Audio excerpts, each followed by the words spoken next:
is Super Soul Warrior Dwan, and this is part two to what is education to me. Um, Naturally, if you haven't heard part one, please listen to part one, so I don't have to go into a big dialogue of why I made this podcast. Um, the thing is this. The problem I really believe that I have through most of my life is I allowed outer circumstances dictate my inner circumstances. And this is what I mean by that. Because my outside world is full of gloom and doom, and what helps that along is because if you internalize a lot of gloom and doom, or the things that happen to you in your life, that's what you're going to look for. And so I allowed that world outside of gloom and doom to change my inner world, which I should have cultivated my inner world in order to seek out the positive in my life. Basically, I know that I need to better my life. And through education is how I'm going to better my life. So what is the real meaning of education? Education, as I said in the last one, education in this country is not treated as a lifelong journey in life that equip you with the tools to better your life. It is a measuring stick to judge you and to tell people whether you're smart or dumb. Education is a lifelong journey. And what you do with that education is what you're supposed to do is learn from it and then apply this education that you're given, which will turn into wisdom because you'll know if it works for you or not. Education should be more toward to the interest in your life and what you're good at instead of what people in society want you to be good at, or the teachers and your parents want you to be good at. I know for sure in general, and this is horrible for me to even say right now, that art is my thing. Art is my gift. Art is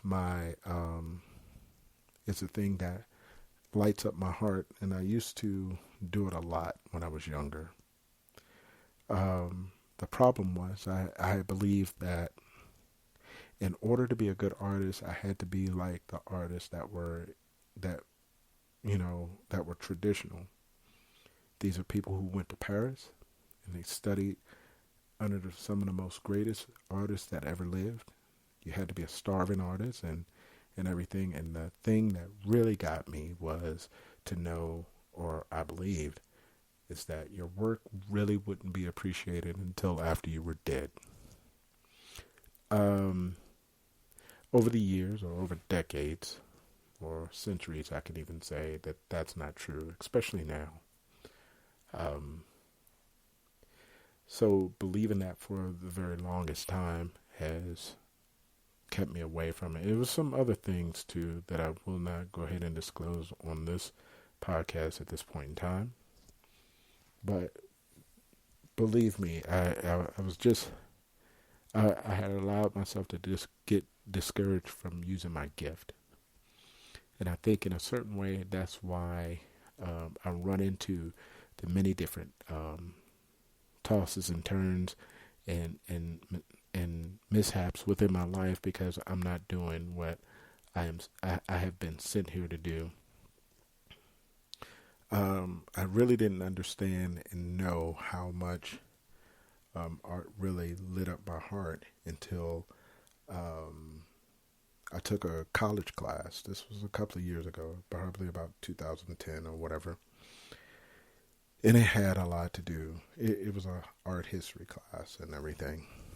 And for me to be able to recognize some of the paintings and and some of the artists that they had mentioned, it really like lit up my heart. I mean, my heart was on fire, and I was like, man, this is so cool.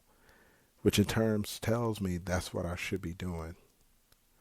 Um, Between that and, you know, going to the gym, which I really love doing, which I still do on a regular basis. My job kind of needs me to do that, but I really, even if I didn't have the job that I have, I would be going to the gym daily, you know what I mean, on a regular basis, just like I do already. Because I think many years, the reason why I felt the gym was and is a necessary thing in my life, because one, it's kind of like art. You're kind of, you know, building and sculpting your body through the painstaking of lifting iron and doing calisthenics and running and everything like that. It's molding and shaping your body into the ideal that you have in your mind. See, a lot of people look at that as being narcissistic or whatever else, but I personally believe that it is a vow that you kind of make to yourself, and it's a dedication that is necessary in order to be one of the very best that you can possibly be in that. Whether it's professional or some personal thing that you're trying to do, whether it's powerlifting or figure or whatever type of posing that you would like to go ahead and do with that. I think it is a necessary thing to do, and to go ahead and read the history of bodybuilders of super old school to now is a fascinating thing to me, because to know some of these lives and the stories and stuff like that, from there to the Olympics, or even the certain movies like Rocky or something like that. It's so fascinating to hear the stories of some of these people and how they sculpt their bodies into this machine in order to achieve the goals that they were after. Back to what this subject is mainly about, which is education. Education is a thing that's supposed to provide you with direction or an idea of what you want to really accomplish in life. And then by applying it, it turns into wisdom that you can pass on to other people. My mistake was believing that if you could follow the same trail as the heroes that you have, then your life is set. But that's not how it is, because each one of us are different individuals. Even though we're all the same, we're all human, but we're all different at the same time. And what's going to stifle, like, say, Arnold Schwarzenegger or, I don't know, somebody in that fashion, it's not going to stifle me, because it's going to be different for me, because it's a different day and time. Probably similar struggles depending if I'm trying to go in that same line of work that this gentleman went into. My whole point in this is that our journeys are just going to be different. We have to calm down and realize that we are individuals. We have to have the dream in mind and have it as a goal and everything, and strive for it, and basically protect it, and do all that we can to achieve it. We can't be lackadaisical. We can't know the information and do nothing behind it. We have to put forth the effort in order to make that happen. And then once it's realized, we don't rest on our laurels and then get it taken away from us immediately. I have a prime example of that. Years ago, in the beginning of my military career, there was a thing called a physical fitness patch, right? Now, this physical fitness patch means that you got a 290 to a 300, right? That means you got 90 in each event, which was the push-ups, sit-ups, and the 2-mile run. had 2 minutes for the first two events, and then you had, depending on your age, however many minutes for the run to get big scores in it.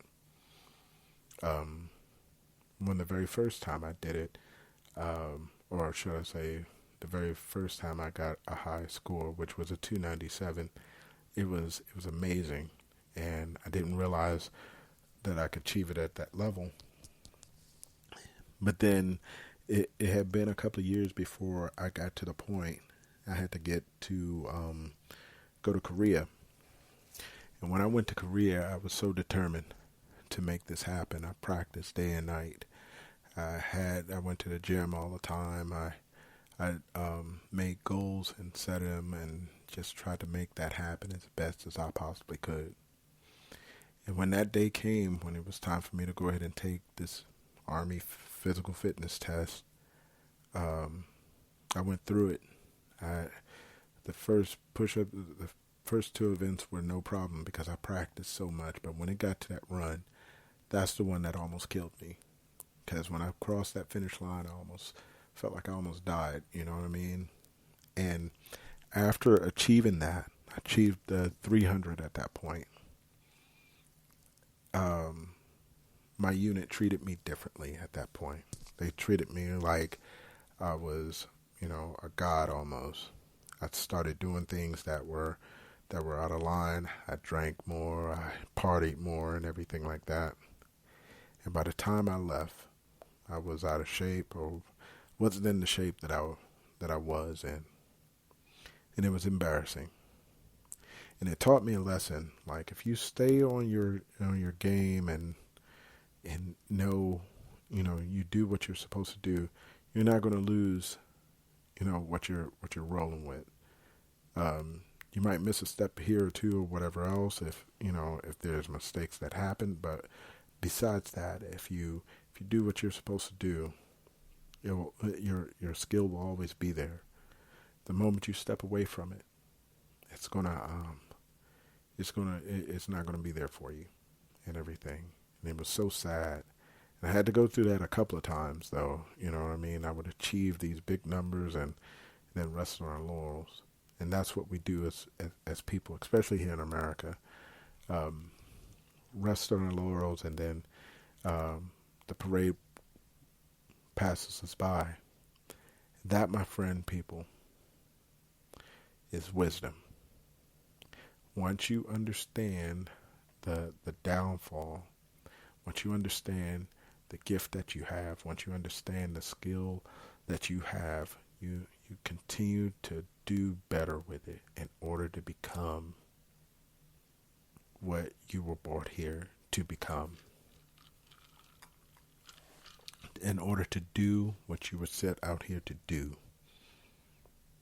And that's what real education is for. Now you can go ahead and pass lessons like that on to other people, and they can see that, doesn't mean it will end up for them immediately, exactly the way I just said it, but it'll help them avoid different roadblocks that they might run into. People, it's been a pleasure. As we all know, this the Super Soul Warrior Dwan, and I'll be back at you real soon. I'm out.